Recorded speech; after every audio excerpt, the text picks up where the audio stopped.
Hello and welcome to the third episode of our inventory system. Today we want to create the widget for our inventory to display it visually. To do that, we first have to create a player controller. The player controller is the interface between the pawn and the human player controlling it. The player controller essentially represents the human player's will. To do this, we go to our content browser. We go to the folder where our blueprints for the character and the game mode are located. Right-click, Blueprint Class, Player Controller. We name it BP_MyPlayerController.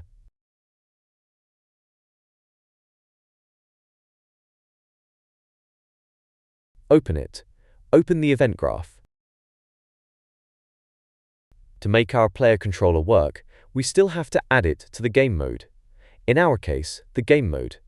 Third-person game mode is used. If you are working with the first-person template, it is called first-person game mode.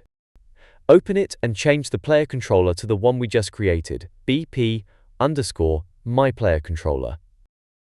Save it, and then we can close the file again.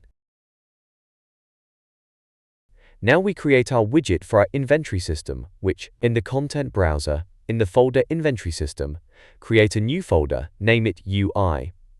In the UI folder, create another subfolder and name it Widgets.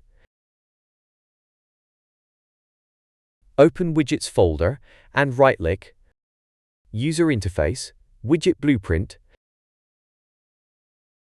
select User Widget, and name the widget BP_inventory.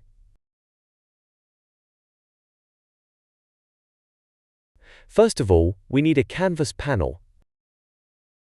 Drag it onto BP_inventory. Next, we'll search for background blur. Drag it onto the canvas panel. Select it. Click on Anchors. Hold Ctrl and Shift, and then click here with the left mouse button. This will expand the background blur to cover the entire screen. Next, we need a border. Drag it onto the canvas panel.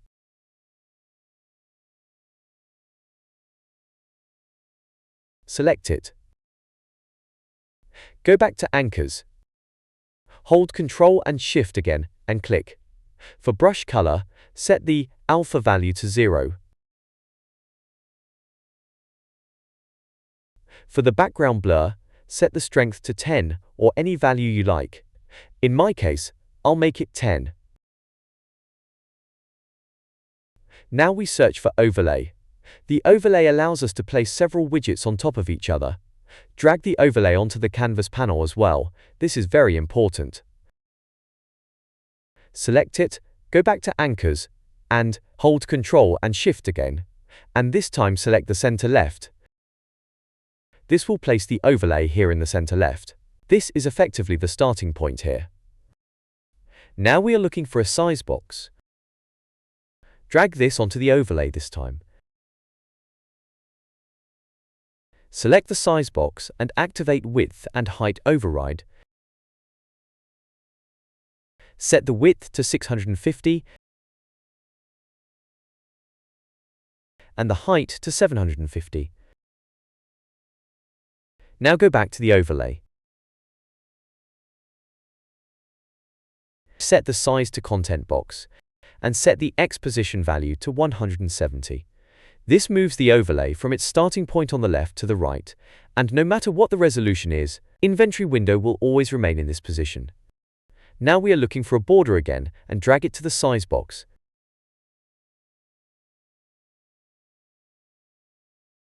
Select the border, set the padding to 2 and the brush color hex value to this. You can simply copy it or choose any color yourself, depending on which colors you want to use.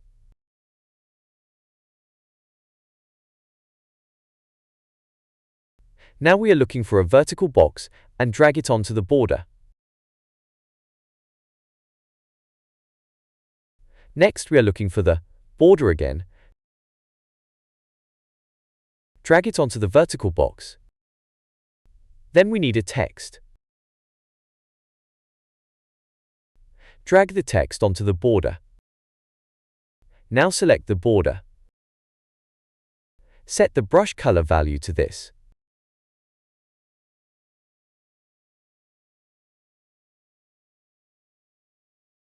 Set the padding values to left-turn,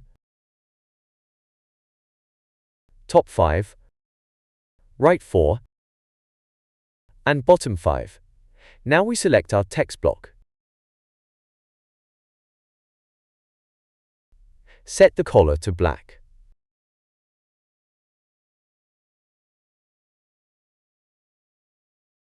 I like to use regular for the typeface for the title. We will make the font size 20. And as the text content, we will make inventory in capital letters. Then we need a border again. Drag it back onto the vertical box. Now you can see that the two borders are one above the other. The vertical box arranges them automatically. We select the lower border. Change it from auto to fill. Next, set the brush color to black and the alpha value to 0.8. Compile and save the whole thing. Now we go to the graph, and here we want to display our widget. There are many ways to do this. I do it in this tutorial in a way that is not the best, but also not the worst. First, we delete event tick and event pre-construct.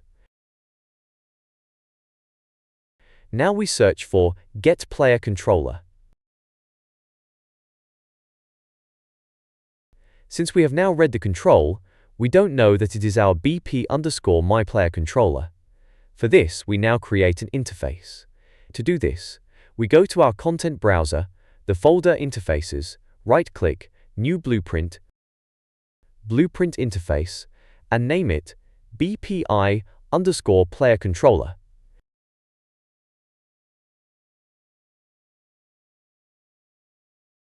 Here we create the function change mouse mode UI. With this, we will then tell the game to activate the UI with the mouse cursor or deactivate it. This is always helpful when you have a lot of widgets later.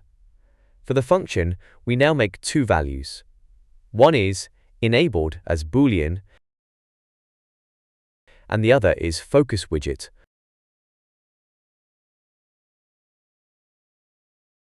of type user widget object reference. Compile and save. Then we can close the interface again. We go to our player controller, then to class settings and add the created interface here. Search for BPI_player_controller. Now our interface function appears here under interfaces. We now create this by double-clicking. Since we always want to switch the mouse UI mode on and off, we create a branch on enabled. If the UI mode is to be activated, we call set input mode UI only.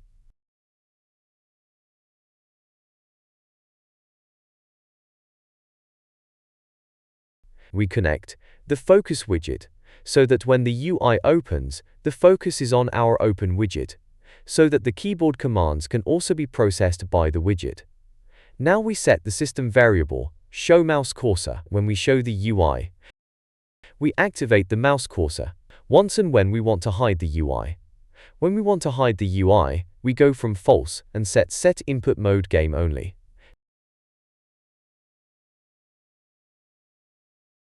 Then we want to hide the mouse cursor as well.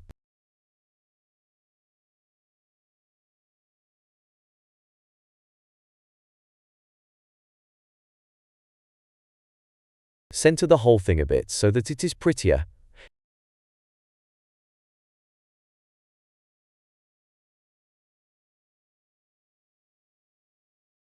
Give the whole thing a comment.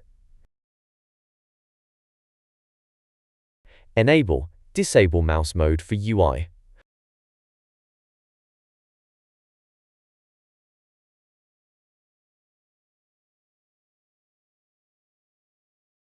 we can delete the event tick. Next, we need an enhanced input action. To do that, we now go to the third person, Input, Actions folder and create a new input action under the input menu. We call this IA_U_I_inventory. Save it with Ctrl S. As a tip, if you have a file selected and you press Ctrl S, it will be saved. With Ctrl Shift S, you can save all files. After we have created the input action, we go back to the input folder and open our imc_default.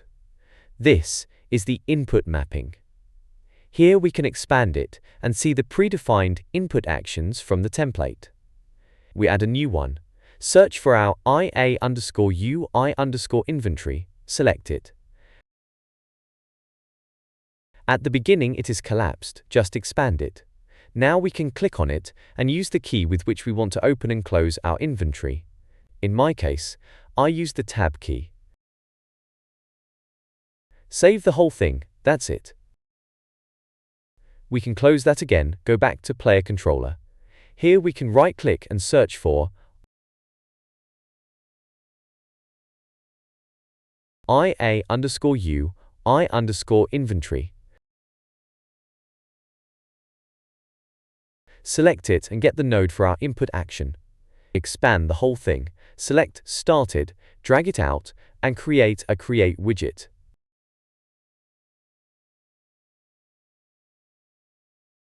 Then, make a little space, pull everything a bit straight.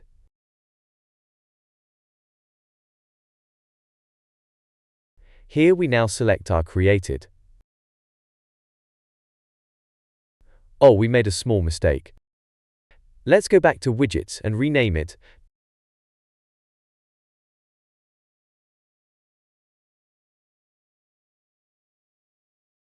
WB_inventory. WB stands for Widget Blueprint. Now we can search for it here and select it. We will now use this to create the widget. Promote the widget to a variable. Name it Inventory Widget.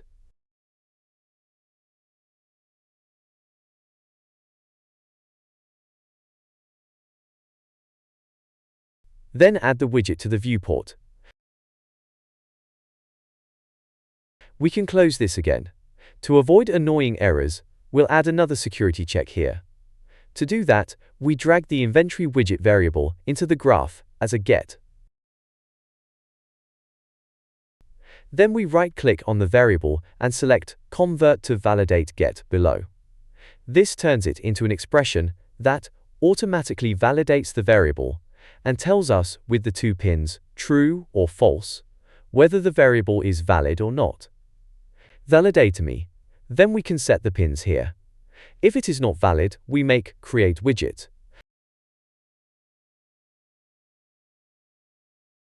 But if it is valid, then we first remove from parent and then recreate the widget. This has the advantage that the widget is always recreated and the inventory content is always up to date. You can do as you like. You can also cache it and always update the inventory when you call it up. But then you always have the widget in memory, which is not so great for larger widgets. Now let's add a comment.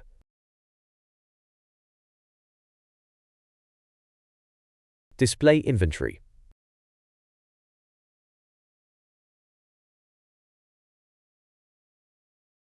Then don't forget, compile and save it. Now let's go back to our inventory. When the widget opens, UI mode should be activated with mouse cursor. We call up our interface, change mouse mode UI.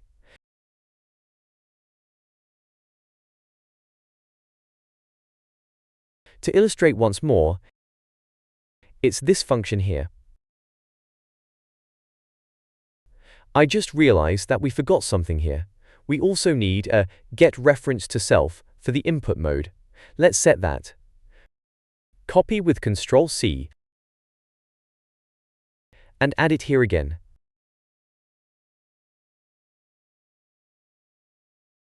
Then don't forget, compile and save it.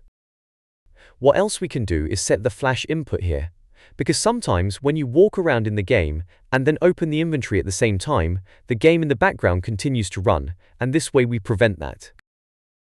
Compile and save, and back to the widget. So, when we create the Inventor widget, we want to activate the mouse cursor or go into Game Mode UI. As a focus, we make Get the reference to self, which is our widget. Compile and save, now we can test it. We are in the game, moving around, pressing tab.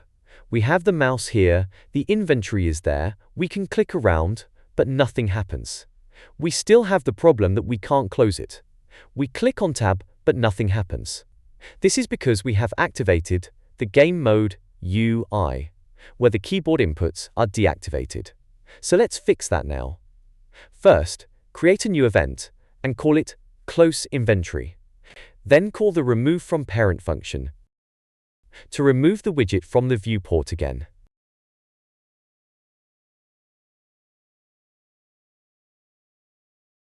Let's get the player controller with Ctrl+C and Ctrl+V. Check to see if it is still valid with this function.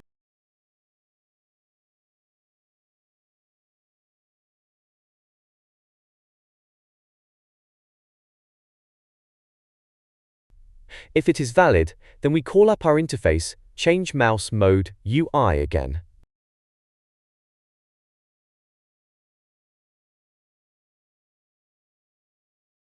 But in this case, we leave out the checkbox because we want to deactivate it, and the focus widget is left empty. Now, to be on the safe side, we want to call our function every time the widget is destroyed. Every time the widget is removed from its parent or deleted in some other way, Close Inventory is automatically called.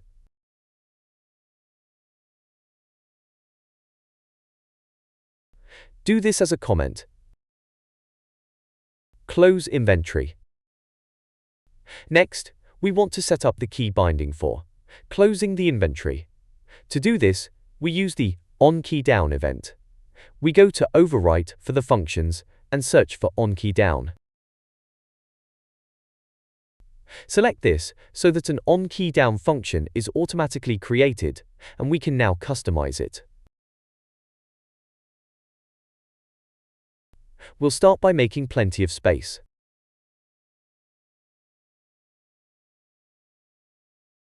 When a key is pressed, we don't know which key it is, and we now have to compare it with our input mapping context, IMC for short. To do that, we now create a variable called IMC_default of type input mapping context.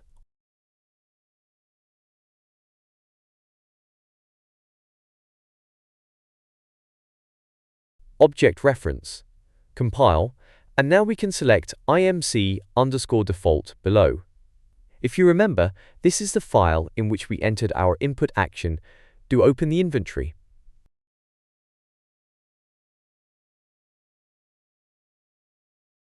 Now we select it once, drag the variable into our graph as get. This gives us access to all defined input action from this mapping in supportees, including our IA_U_I_inventory action.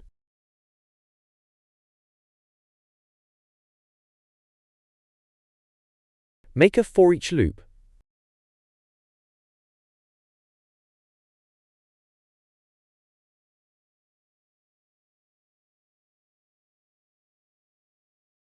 Now we go through the individual mappings and first check for, is the selected input action equal to our IA_U_I_inventory?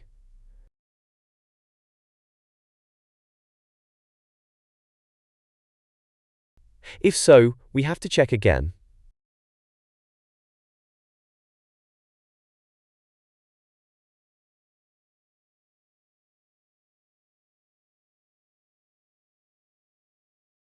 Is the pressed key the same as the one stored in our IA_U_I_inventory?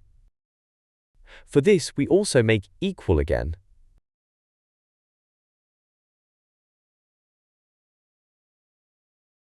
Then we need an AND operator, because both values must be true.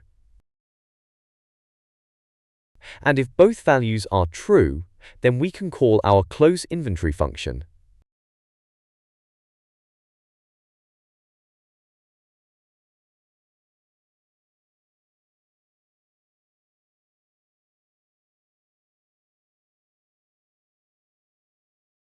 If you select all the nodes and then press Q, they will be automatically aligned. You can also do this by right-clicking and selecting Alignment and Straight Connections. This is always helpful for quickly aligning a few nodes. Finally, we have to return handled here because of the warning. We copy the two nodes, put one here, bastra. If we don't find a valid binding to our IA_U, I_inventory when the button is pressed, we still have to return handled in the return so that no errors occur. This one, event reply return value should be not empty, and the time.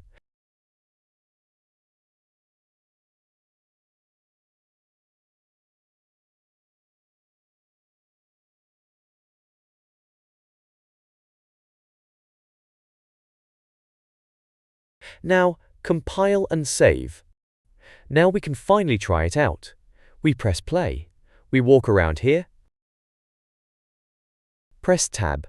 Our inventory opens. We can click around here. Press tab again. The inventory does not close. We forgot something. Back to the designer. Select WB_inventory. Here we still have to set is focusable. Compile and save, because otherwise our focus widget won't work here. This is because the onKeyDown function is only called when our widget is in focus. Otherwise, the onKeyDown is not triggered. If we go to play now, we can walk around here and press tap once to open the inventory. Press tap again to close it. Tap, tap. Then tap again to reopen it. We can walk around here. Tap, there again. Well, that's it for episode 3. In the next episode, we will create the individual slot widgets and finally display our items in our inventory. Thanks for watching, and I hope to see you next time.